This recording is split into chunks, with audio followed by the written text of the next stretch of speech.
Chef Champion here to take you on a culinary journey I promise you've never been before. I'm here to help mold you, shape you, motivate you, and most importantly, inspire you into cooking like a champion.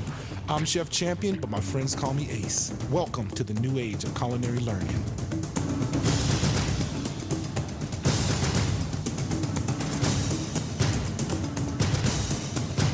Cook like a champion on this great station.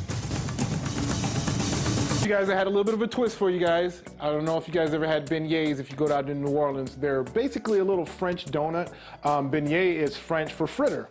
A lot of you Wisconsinites and Midwest people, you guys like the funnel cakes, which is kind of like a beignet, but not even close. So yeah, we'll go ahead and get started on this beignet. Very, very easy to do. I found you guys a no yeast recipe because traditional beignets, if you have to use the yeast, you got to put them in the refrigerator for overnight, and it can tend to take a long time to do so. So what I'll do is I'll go ahead and mix up my dry ingredients first.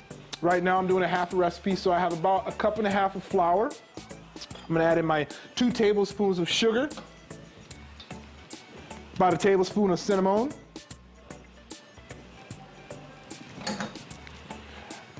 and I'm using pumpkin spice, not because I want it to taste like pumpkin, just because it has really good flavor. It has the cinnamon, the nutmeg, and the allspice all mixed in there for me. And I'm going to use some of this baking powder. And that's going to help leaven the actual product and give it a nice rise and to float right up to the top.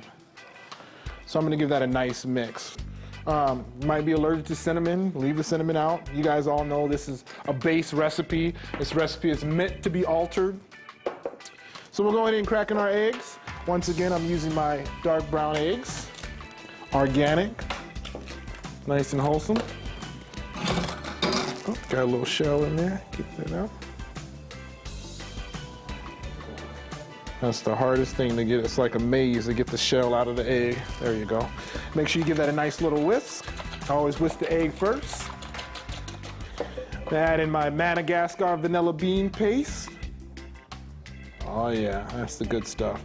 By all means, like I said, if you don't have the Madagascar vanilla bean paste, you can use just regular good old McCormick vanilla extract. I would stay away from the imitation, because we're trying to keep it real, you guys. We want to use real ingredients. I'm a firm believer of cooking with live food, I call it. So in one way or another, everything that you see here was once alive. Even the flour came from a grain. Now I'm going to add in my melted real butter. And then I'm using, most of the recipes you see out there, they'll use half and half, they'll use regular milk. I'm using evaporated milk. I grew up in Louisiana, and my grandma and aunts, whenever they make their desserts and pies, they would always use evaporated milk. It just gives it a different texture, different sweetness that you really can't get in regular milk. Give that a nice little mix. All right. Now I'm going to add my flour right to the liquid mixture.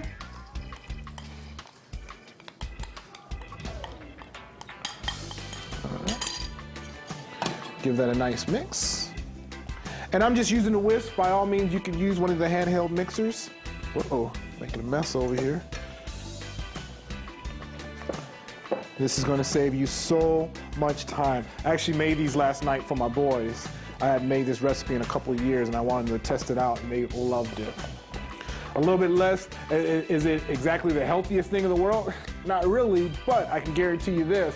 There's no chemicals in there. Everything in here is all natural. Definitely a lot more healthier than what you would get at the grocery stores. All right. So as you see, I have a nice thick dough going on. You want it a little bit runny. You don't want it too floury, that's for sure. And then all I'm going to do is let this sit in the refrigerator for about 10 minutes just so it gets nice and cold. And we'll be right back. We'll go ahead and deep fry these beignets. All right, let's go ahead and check on that, see if that's ready. Yeah, it looks like it's hardened up nicely. Nice consistency. So pretty much what you want to do is just get you a nice little tablespoon spoon and get you a knife. And you just want to pick up, not too much, but just enough in there, and just take your knife and fold it over. Just like that. So what you want to do is actually drop it into the actual deep fryer. And you want to just leave it there until it starts to bloom up. It's probably going to take you about 10 seconds, 10 to 15 seconds on each one. That's why you have your nice little knife tool over here, just a butter knife, you guys, nothing fancy. And I'm actually just gonna scrape it right off the bottom, right into there.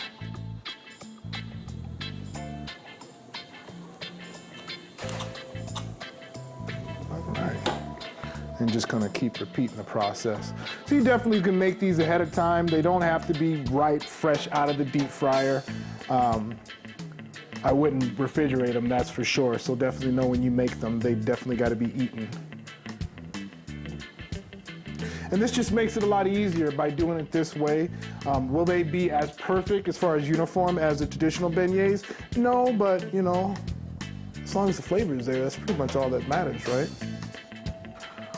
And with this electric deep fryer by Nesco, you automatically know that your temperature is at 350 degrees. If I put anything in there that brings the temperature down, sensors that are in there brings it back up to 350 degrees. You can't get that in your traditional pan with frying oil, that's for sure. Looks like that one's ready, so I'll go ahead and scoop that out. And as you see, I have a plate down with a little bit of paper towels over it to kind of absorb all the grease. I mean, you can make a little chocolate topping for that, caramel topping, do a little blueberry, raspberry compote. That all works excellent with it too as well. Remember what I said, always think outside the recipe. What else can this go on? What else could I use this for? And it'll come to you, just trust in yourself. Always remember to have that good positive energy while you're cooking. Anybody that knows me knows that I'm a firm believer of that. Don't let that negativity get to you. First time I made these, it was a horrible, horrible nightmare. I think what I did wrong, I sifted the flour. So please don't sift the flour. It will not bloom up like these are. It will literally just all over the place, and you definitely don't want that. See how those bloomed up nicely. Awesome.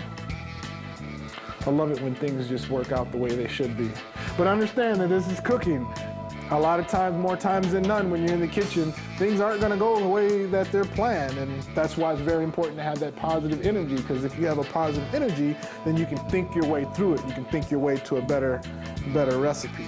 But if you get all stressed out and freak out, it normally doesn't go well. It normally goes south.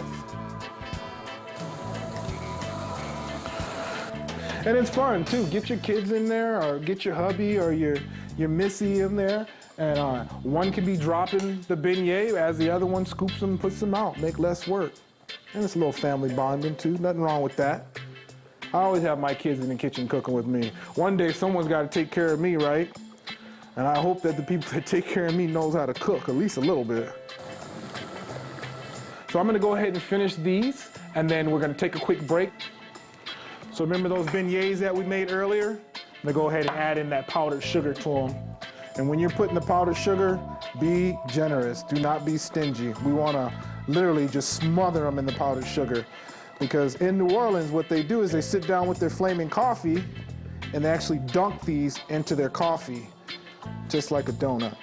Now, I think I can find someone that's in the crowd. Maybe I'll go grab a couple employees, see if they want to come test this. So let's see. Sure, you guys stay nice and positive in the kitchen. Remember, things are going to go wrong. It's how you respond from them. So thank you, friends from Cook's Corner, for trying out my food. I hope you guys enjoyed it. Good. That's our breakfast in New Orleans, and that's our show. We'll see you next week.